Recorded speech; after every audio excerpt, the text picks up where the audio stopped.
Bonjour et bienvenue à tous sur la chaîne Open. Ici, on va parler de films et de séries télé, mais aussi tout ce qui pourrait se rapprocher de la pop culture. Cette vidéo, pour les besoins de l'analyse, sera remplie de spoilers. Donc si ça ne vous dérange pas de tout connaître d'une œuvre, restez. Mais dans le cas contraire, on se retrouvera sur une autre vidéo. Le chef-d'œuvre de l'horreur et de l'épouvante, Massacre à la tronçonneuse. Massacre à la tronçonneuse est mon film d'horreur préféré. C'est un film culte parmi les films cultes, c'est un monument du cinéma, c'est une œuvre qui a profondément marqué le cinéma de genre. Il a fêté ses 51 ans le 1er octobre de cette année, mais son impact reste intact. Rien qu'à la prononciation de ce titre, certains d'entre vous ont dû se dire « Waouh ». Ok, ça va être chaud. Et vous avez raison. Ce film dégage une telle aura, une telle puissance évocatrice et un tel malaise qu'il est difficile de l'oublier. Il a bouleversé ma vision du cinéma d'horreur, mais aussi du cinéma tout court. C'est un film qui, malgré son apparente simplicité, recèle une richesse incroyable. Avant toute chose, Massacre à la tronçonneuse, c'est aussi l'histoire d'un jeune réalisateur texan, Tobe Hooper, qui, au début des années 70, travaillait encore comme assistant réalisateur et caméraman sur des documentaires à l'université du Texas à Austin. Inspiré par les faits divers qui remplissent les journaux de San Antonio, notamment l'histoire sur le tueur en série Ed Gein, ou Ed Gein, vous me direz de quelle manière ça se prononce, Hooper commence à imaginer une histoire qui pourrait traiter les thématiques de l'isolement, de la folie, de la violence et de la décadence dans l'Amérique rurale. Ed Gein, donc désolé, je vais le prononcer Gein le reste de la vidéo, ce tueur en série du Wisconsin des années 50 avait déjà inspiré un autre chef-d'œuvre du film d'horreur, Psychose d'Alfred Hitchcock. Mais Hooper ne voulait pas simplement raconter une histoire de tueur, il voulait créer un miroir déformant de la société américaine. Parce qu'à cette époque, les États-Unis traversent une période de troubles. La guerre du Vietnam, le scandale du Watergate et la crise pétrolière. Autant d'événements majeurs qui font que la société américaine vive un climat de désillusion, de méfiance et de peur. Pour Hooper, l'idée de présenter son film comme inspiré de faits réels était une manière de répondre aux mensonges du gouvernement et de souligner que les véritables monstres ne se cachent pas forcément dans les bois ou dans un placard, mais peut-être aussi dans les institutions. D'ailleurs, il dira plus tard, l'homme était le véritable monstre. J'ai simplement mis un masque sur son visage. L'idée d'utiliser une tronçonneuse comme arme du crime serait venue d'une frustration très banale. Hooper est dans une file d'attente dans un magasin, dans une épicerie, et c'était blindé. Et là, ses yeux se posent sur une tronçonneuse qui était mise en vente. Et là, il s'est dit, si jamais j'utilisais une tronçonneuse, tout le monde se pousserait pour me laisser passer. Ce petit éclat de folie quotidienne deviendra le cœur du film. Avec son ami et co-scénariste Kim Henkel, il écrit le scénario en seulement 3 semaines. Ensemble, ils fondent la société de production indépendante Vortex Inc. et réunissent péniblement les fonds nécessaires. Le tournage, réalisé dans des conditions extrêmes au Texas, est un véritable enfer. Chaleur étouffante à 40 degrés, journée de travail de 16 à 20 heures, effets spéciaux artisanaux et malheureusement salaire repoussé. Mais aussi une intensité palpable, une énergie brute qui transparaît à l'écran. Gunnar Hansen, l'acteur islandais qui a joué Leatherface, a même porté son costume pendant 1 mois entier sans le laver, pour éviter d'altérer les couleurs. Et il dira même plus tard, à la fin du tournage, tout le monde détestait Tobe Hooper. Et pourtant, de ce chaos est né un chef-d'œuvre. Le film sort finalement en 1974, précédé d'une campagne marketing audacieuse qui dit que le film est tiré de faits réels. Cette ruse marketing, mêlée à la puissance du film, en fait un immense choc culturel. Il va bien sûr être interdit dans de nombreux pays, dont la France, qui a dû attendre 1982 pour pouvoir voir le film sortir en salle, et encore interdit aux moins de 18 ans. Pourtant, malgré ou grâce à cette réputation sulfureuse, le film deviendra un mythe qui va influencer tout le cinéma d'horreur, d'hier à aujourd'hui, du found footage à Saw, en passant par le projet Blair Witch ou encore Halloween. Et bien sûr, comme tout monstre du cinéma, que ce soit Dracula, le loup-garou dans les anciens, ou Michael Myers, Jason ou Pinhead dans les nouveaux, il a engendré une longue descendance. 9 films, en comptant les reboots, les requels, les remakes, et ainsi de suite. Mais celui dont on se souvient, celui qui reste gravé dans la mémoire collective, c'est le premier. Le Pionnier, une œuvre qui montre qu'avec une idée simple, un budget dérisoire, mais une passion dévorante, ont créé un film immortel. Le 19 août 1973, 5 jeunes amis, Sally, son frère handicapé Franklin, Jerry, Kirk et Pam, traversent le Texas sous une chaleur écrasante à bord d'un minibus. Leur route croise celle d'un autostoppeur au visage marqué et au comportement dérangeant, qui finit par les menacer avant d'être expulsé du véhicule. L'épisode laisse un malaise persistant, d'autant que la région est secouée par des profanations de tombes. Des cadavres sont exhumés et exposés comme d'étranges totems. En manque d'essence, le groupe s'arrête dans une station-service où le pompiste les avertit de la dangerosité des habitants du coin. Faute de carburant, ils décident tout de même de rejoindre l'ancienne maison familiale de Sally et Franklin, perdue au milieu de nulle part. Une fois sur place, Kirk et Pam, partis explorer les environs, découvrent une ferme isolée. En y pénétrant, ils tombent sur un colosse masqué, Leatherface, qui tue brutalement Kirk à coups de massette avant d'empaler Pam sur un crochet de boucher.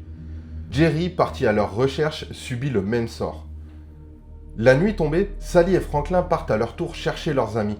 Surgissant de l'obscurité, Leatherface abat Franklin la tronçonneuse. Sally parvient à s'enfuir jusqu'à la station-service, croyant y trouver refuge.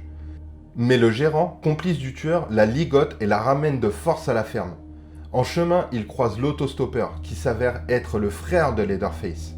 Tous rejoignent la demeure familiale, un véritable antre du cauchemar. Sally se réveille attachée à une chaise, entourée de ses ravisseurs, Leatherface, ses frères et leur grand-père décrépit. Lors d'un repas grotesque, ils décident que ce dernier, ancien tueur à l'abattoir, exécutera la jeune femme. Trop faible, il échoue à la frapper, permettant à Sally de s'échapper à travers une fenêtre. Poursuivie par Leatherface et son frère, elle atteint la route. Un camion renverse le frère, puis le conducteur repousse Leatherface avant de fuir. Sauvé in extremis par un pick-up de passage, Sally s'éloigne en hurlant, tandis que Leatherface, furieux, brandit sa tronçonneuse dans la lumière du matin.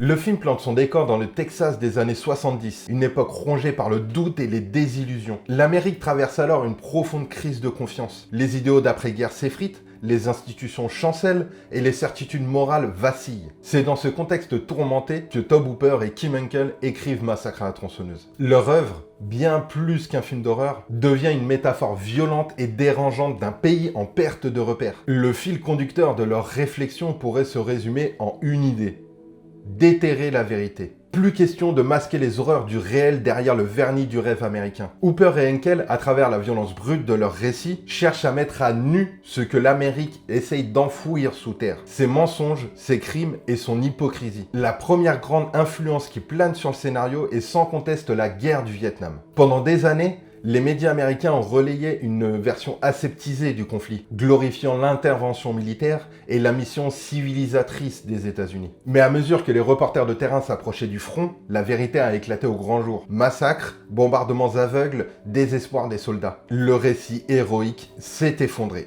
Cette révélation a créé un traumatisme collectif et une défiance durable envers le gouvernement. Dans Massacre à la tronçonneuse, cette désillusion se traduit par une atmosphère de paranoïa, d'étouffement et de mensonge. Une Amérique qui ne sait plus à quoi ni à qui croire. La seconde influence majeure du film est le scandale du Watergate, un véritable séisme politique du début des années 70 en Amérique. Lorsque le président Richard Nixon fut impliqué dans le cambriolage du siège du Parti démocrate à Washington, puis accusé d'obstruction à la justice et d'abus de pouvoir. La nation prit conscience de la corruption qui gangrénait le sommet de l'État. Ce fut un choc pour les Américains. L'homme qui était censé incarner la loi et l'ordre était en fait un manipulateur, prêt à tout pour dissimuler la vérité. Le scandale, qualifié de White House Horrors, j'ai un accent anglais magnifique, les horreurs de la Maison Blanche, marqua durablement l'imaginaire américain, et c'est là la rupture entre le peuple et ses dirigeants. C'est précisément cette atmosphère de mensonge, de décomposition morale et de trahison du pouvoir que Hooper et Henkel transposent dans leur film. L'introduction à elle seule résume toute leur démarche. Un texte d'ouverture annonce que l'histoire qui va suivre est vraie, une affirmation fausse, mais d'une redoutable efficacité. Sur fond de bruit métallique, une pelle fouille la terre, exhume des morceaux de cadavres, des flashs d'appareils photo illuminent des morceaux de chair en décomposition, et l'image se termine sur un corps empalé sur une stèle. Tout y est. La vérité est déterrée, le macabre est exposé au grand jour, et l'Amérique est forcée de regarder ce qu'elle tente depuis trop longtemps de cacher. Et pour incarner cette vérité monstrueuse, quoi de mieux qu'une famille de dégénérés? Les Sawyer deviennent l'incarnation parfaite d'une société malade, déformée par la misère l'isolement et la folie. Hooper s'inspire ici d'un personnage bien réel, Ed Gein, le tristement célèbre boucher de Plainfield. Ce fermier du Wisconsin, arrêté en 1957, n'a alors tué que 2 femmes, Bernice Warden et Mary Hogan. Mais les découvertes faites dans sa maison dépassent l'imagination. Les policiers y ont trouvé des abat-jours, des masques, des vêtements et même des meubles confectionnés en peau humaine. Ed Gein buvait sa soupe du soir dans un crâne. Il portait des peaux tannées comme des vêtements et gardait même le corps momifié d'une femme qu'il prenait pour sa mère. Son histoire a profondément marqué le cinéma horrifique, en passant par Le silence des agneaux de Jonathan Demme, Maniac de William Lustig, et comme je le disais plus tôt, Psychose d'Alfred Hitchcock. Hooper, à son tour, reprend cette figure pour en faire le cœur battant et malade de son film. La maison des Sawyer devient un véritable musée de la déviance humaine. Des meubles faits d'os et de peau, des cages à oiseaux remplies de plumes, un canapé recouvert de restes humains et un cadavre presque momifié dans le grenier. Chaque recoin de cette demeure respire la mort et la folie. Mais derrière l'horreur visuelle, il y a une lecture plus profonde. La famille Sawyer n'est pas qu'un amas de psychopathes. Elle représente l'envers du rêve américain, délaissé pour compte du progrès. Leurs crimes sont le produit d'un monde qui les a abandonnés. L'abattoir dans lequel ils ont travaillé a fermé, remplacés par des machines industrielles. Le capitalisme les a rejetés comme des déchets humains. Leur retour à la sauvagerie n'est alors qu'une réponse grotesque, monstrueuse, mais tragiquement humaine, d'une société qui les a déshumanisés. Ce film ne se contente pas simplement de faire peur, il met à nu l'Amérique, celle qui se cache derrière ses mensonges politiques, ses traumatismes de guerre et ses illusions de modernité. À travers l'image d'un corps empalé, d'une maison remplie d'ossements, et d'une tronçonneuse rugissante, Tobe Hooper dresse le portrait d'un pays en pleine putréfaction morale, où tout ce qui est enfoui finit un jour par remonter à la surface.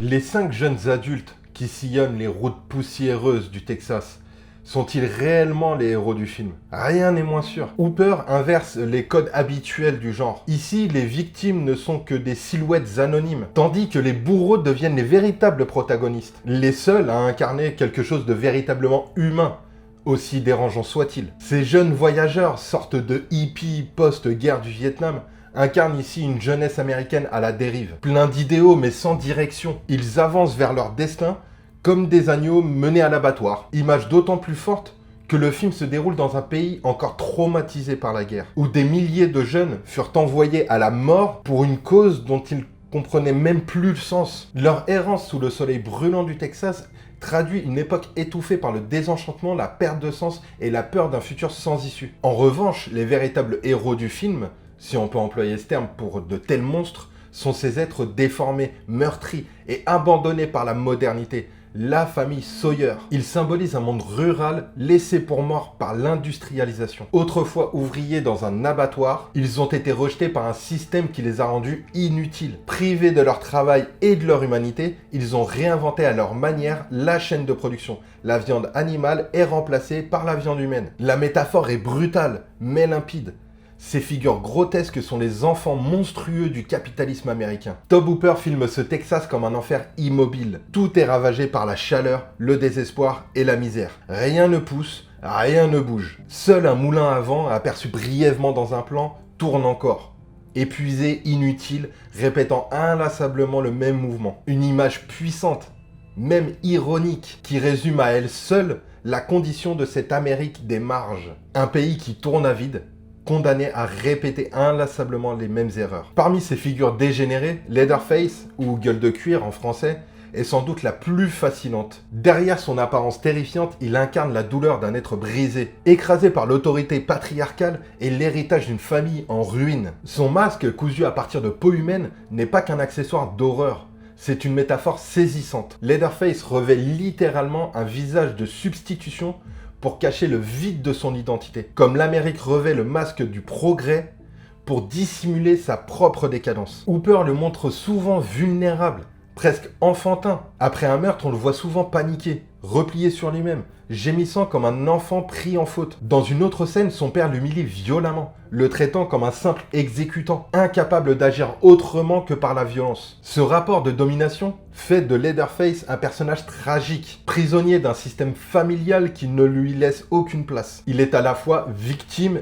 et bourreau. Il est le reflet d'une humanité pervertie. Cette complexité se retrouve dans la mise en scène elle-même. Au fil du récit, la caméra de Hooper se détourne progressivement des jeunes protagonistes pour s'attarder sur la famille Sawyer. Le film glisse d'un point de vue extérieur, celui des victimes, à une immersion dans la folie domestique. Le spectateur découvre peu à peu le quotidien de ces gens, leurs rites absurdes et leurs tentatives grotesques pour recréer une vie de famille. La scène du repas, sommet du film, illustre parfaitement cette bascule. Autour d'une table délabrée, les Sawyer tentent de rejouer un repas typiquement américain. Le père autoritaire, la femme silencieuse, le fils rebelle et le grand-père passé glorieux de la famille. Mais ce repas n'a plus rien d'humain.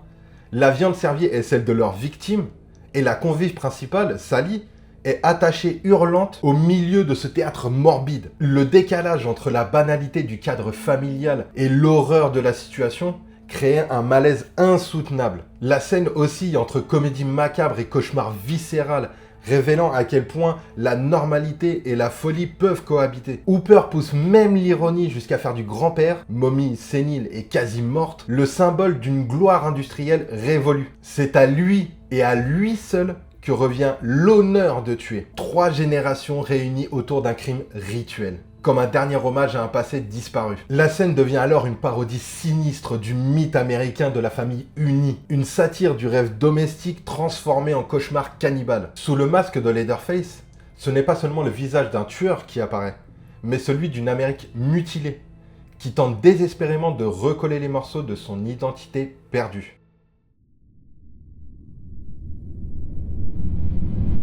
Dans les années 70, le cinéma américain traverse une zone de turbulence. Le pays sort meurtri de la guerre du Vietnam, la société se délite et les films d'horreur s'en font l'écho. La dernière maison sur la gauche de Wes Craven ou Deliverance de John Boorman ont déjà ouvert la voie à une nouvelle forme de violence, plus crue, plus sèche, plus frontale, quasi documentaire. Le genre quitte le studio pour s'ancrer dans la poussière du réel, caméra à l'épaule, comme s'il fallait filmer la violence au plus près du corps. Mais avec Massacre à la tronçonneuse, Tobe Hooper franchit une nouvelle étape décisive. En à peine 1h20 et un budget dérisoire entre 80 000 et 140 000 $, autant dire rien du tout, il parvient à créer un sentiment de terreur quasi insoutenable. Une prouesse qui tient moins dans la quantité de faux sang utilisé qu'à la précision quasi chirurgicale de sa mise en scène et une prouesse sensorielle au montage. C'est d'ailleurs là que naît le plus grand malentendu du film. Beaucoup y croient comme un film ultra gore. Or, il n'en est rien du tout. Hooper ne montre presque jamais la violence, il la suggère. L'horreur se joue dans l'imagination du spectateur, dans les non-dits, dans les ellipses. Ce qui traverse l'écran n'est pas le sang, c'est la sensation du sang. Le montage devient ce qu'il est censé être, un outil de tromperie, un jeu de perception que le cinéaste maîtrise avec brio. L'exemple le plus célèbre du film est celui où Leatherface accroche Pam au croc-de-boucher. Chaque spectateur qui a vu le film mettront leurs mains à couper qu'ils ont vu le croc rentrer dans la chair de Pam.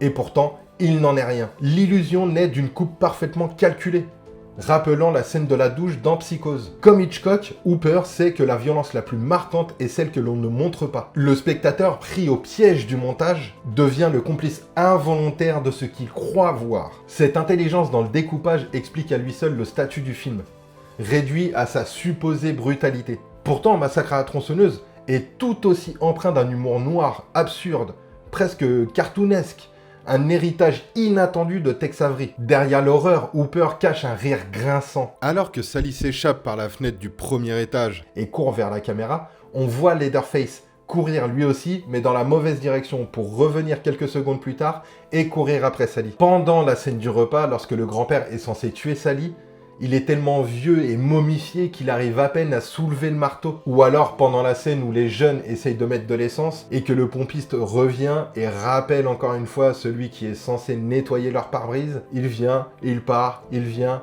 il part. Prenez garde à cette scène-là et vous allez voir qu'il y a quand même un sacré humour derrière. Mais si le film marque à ce point les esprits, c'est aussi grâce à son travail sonore. Hooper avec Wayne Bell, conçoivent tous les deux une bande-son totalement expérimentale. Pas de musique au sens traditionnel, seulement une symphonie de bruits métalliques, de grincements, de vibrations industrielles et de sons indéfinissables. Tout semble provenir du monde même du film. De la ferraille, du vent, des chaînes, des insectes, comme si la terre entière était devenue un instrument de torture acoustique. Ce paysage sonore participe à la création d'une atmosphère cauchemardesque, où chaque bruit paraît vivant, hostile, saturé de menaces. Le silence, lui aussi, devient un instrument de terreur. Il rend chaque son, chaque cri, encore plus insupportable. Et puis, il y a la tronçonneuse. Une vraie d'ailleurs. Son rugissement est plus qu'un simple effet sonore. C'est la voix du film. Un cri mécanique, irrégulier, animal,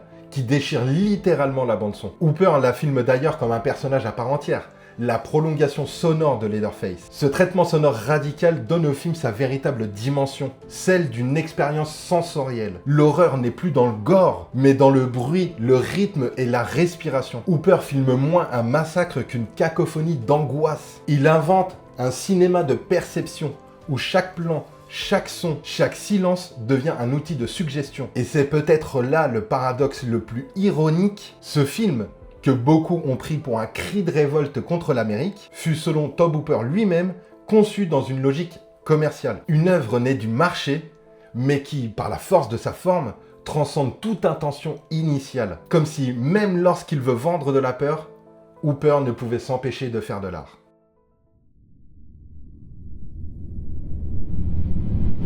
Le film a ouvert la voie à une horreur plus viscérale et psychologique, où l'angoisse n'est moins du sang, que de la mise en scène, du montage et du son. Il a également contribué à l'émergence du slasher, influençant des sagas comme Halloween en 1978, ou Vendredi 13 en 1980, ou encore Les Griffes de la Nuit en 84, et même Scream en 96. Il a instauré une forme d'horreur plus brute, souvent imitée, mais rarement égalée. Plus de 50 ans après sa sortie, l'œuvre de Tobe Hooper continue de hanter le cinéma et les esprits. Le film demeure le témoignage d'une époque en crise, d'une humanité qui, sous ses masques et ses cris, cherche désespérément à comprendre sa propre monstruosité. Ah, qu'est-ce que j'aime ce film! Pour être honnête, la toute première fois que je l'ai vu, je devais avoir une vingtaine d'années. J'en avais entendu parler et parler. Ah, tu vas voir, il est horrible le film.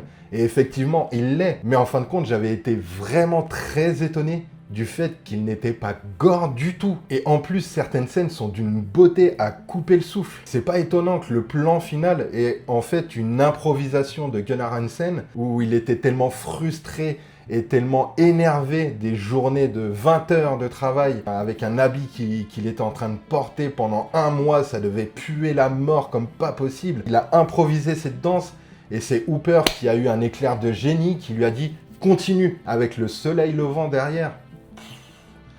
C'est hallucinant. Très clairement, ce film est génial. 1h20, ça passe comme une lettre à la poste, c'est magnifique. Donc maintenant, si vous avez une suggestion de film, de série, de manga, de jeux vidéo, ce que vous voulez, ou l'envie de discuter avec moi, ce sera avec très grand plaisir. On peut même discuter de ce que j'ai pu dire dans la vidéo. Il y a peut-être des choses que vous allez trouver complètement incompréhensibles, ou vous allez vous dire que c'est de la grosse connerie.